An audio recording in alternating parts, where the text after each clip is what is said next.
Hello students, this is our paper code is EVS 1203, paper 3rd, that is practical based on EVS 1201 and 1202. This is semester 2nd practical. Okay, so today we will learn about study of hydrophytes. Okay, so this is our practical number 2nd, study of plant adaptations under various environmental conditions, that is hydrophyte. Okay,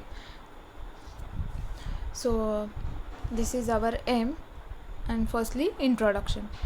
Nature is full of wonders with variations in plant groups.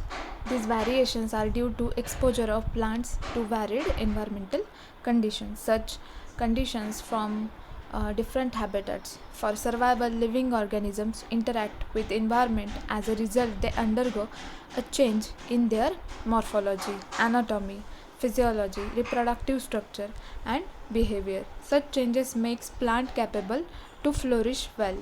This is called adaptation. All these adaptations are genetically fixed and inherited. Factors like light, water, latitude, altitude, soil, fire, then temperature, humidity, tides, etc. have great influence over internal and external structure of plants.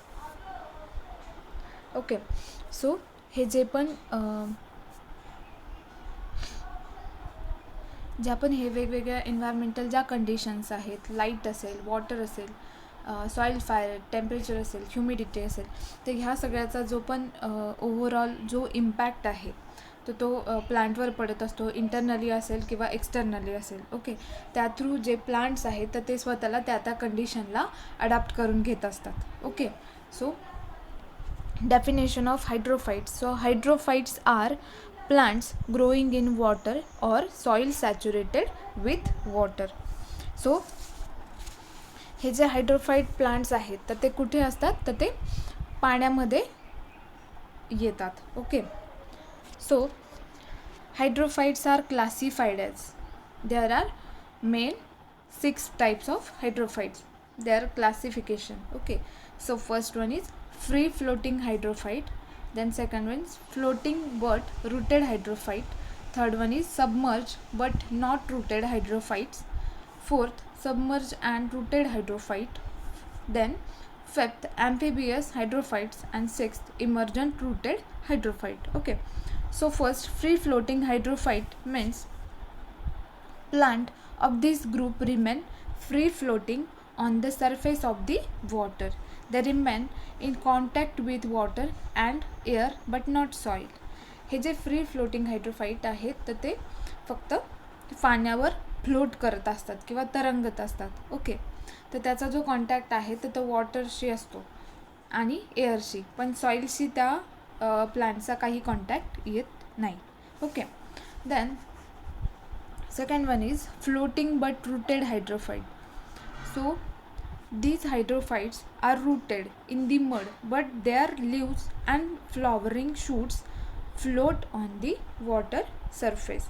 So या टाईपचे जे हायड्रोफाइट्स आहेत किंवा plant species आहेत तर त्यांचे जे roots असतात तर ते मड किंवा जे लीव्ज असतात ते मडमध्ये ते किंवा त्यांचा जो कॉन्टॅक्ट आहे तो मडशी येतो, पण त्यांचे जे फ्लॉवरिंग शूट्स असतात तर ते वॉटरचा जो सरफेस आहे त्यावर फ्लोट करतात.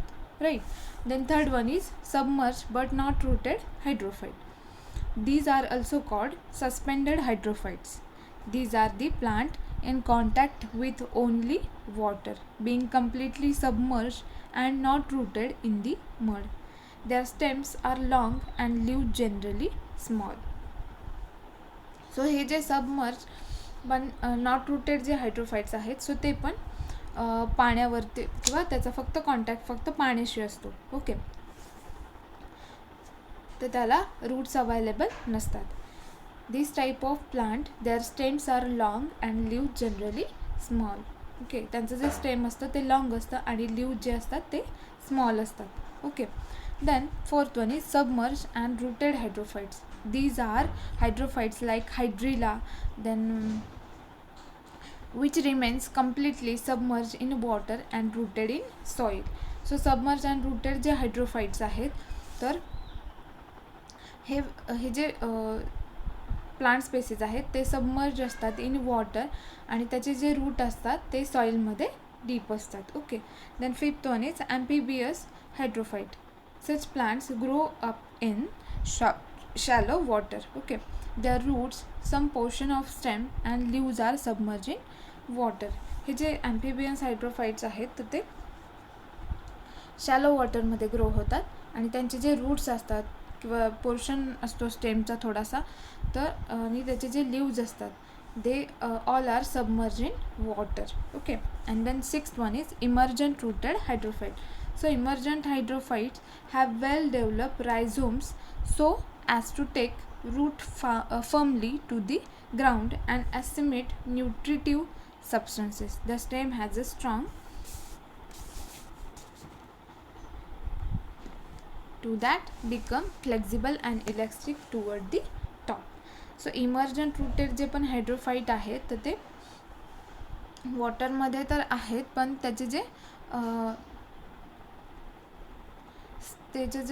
जे पण स्टेम आहे ओके सो ते फ्लेक्झिबल आहे आणि इलॅस्टिकसुद्धा आहे.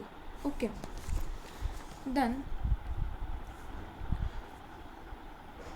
External features of hydrophytes. So त्यामध्ये जे पण फीचर्स आहेत हायड्रोफाइटचे एक्सटर्नलमधल्या तर त्यामध्ये काय काय चेंजेस असतात. So first one roots poorly develop or absent. Then the root system is only for either anchorage or for buoyancy. तर ती जी रूट सिस्टीम आहे तर ती कशावर डिपेंड आहे तर अँकरेज म्हणजे त्याचा जो पण शेप असेल किंवा तरंगण्याची जी कॅपॅसिटी आहे त्यावर डिपेंड आहे. And then spongy roots develop for floating. So त्यांना फ्लोट करण्यासाठी त्यांचे जे रूट्स असतात ते स्पॉन्जी असतात. Example Pistia. ओके. देन स्टेममध्ये त्याचं जे पण फीचर्स आहेत so generally stem reduced. Then stem delicate spongy and flexible. Then next one is petiole. So petiole very long and delicate. Example Nymphaea. Okay.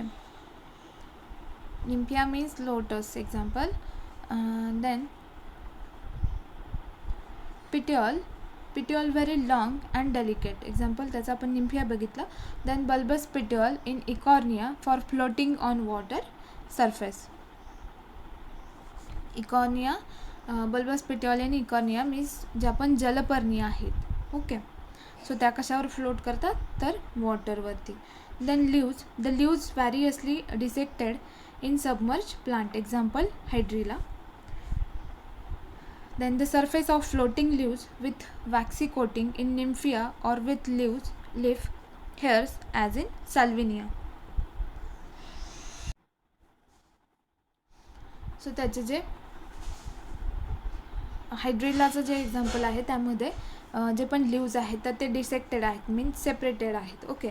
In emergent plant the leaves are heterophyllous. The leaves below the water are narrow segmented and dissected while the leaves above the water are broad, small and entire. Example Limnophylla heterophyll. Okay. Then example first आपण बघतोय so hydrilla. So हायड्रिलाचं जे पण characteristics काय आहेत so roots due to abundance of water roots are poorly develop. Okay. Then stem is spongy, delicate and flexible and leaves are reduced in size. So see these pictures of hydrilla. So अशा प्रकारची hydrilla plant species असते. Then अशा प्रकारची तुम्हाला diagram काढायची आहे जर्नलमध्ये हायड्रिलाची. Submerge leaves then त्याचं जे पण असणारं स्टेम असेल. Okay. Then example second is Typha. So external structure characteristic. It is emergent hydrophyte growing on the bank of river. Then root system is submerged and fibrous type. Then stem is underground and bulbous, and leaves are blade-like, aerial, spongy, and glabrous. Okay. Glabrous means surface without hair. Okay. So हे दोन्ही तुम्ही picture बघा की दिस is the example of टायफा किंवा टायफा जी species आहे त्याला आपण मराठीमध्ये त्याला टायफा पाणकणीस म्हणतात. Okay, this is the diagram of Typha. Okay, so this is our practical second, that is study of plant adaptation under various environmental condition, that is hydrophyte. Okay.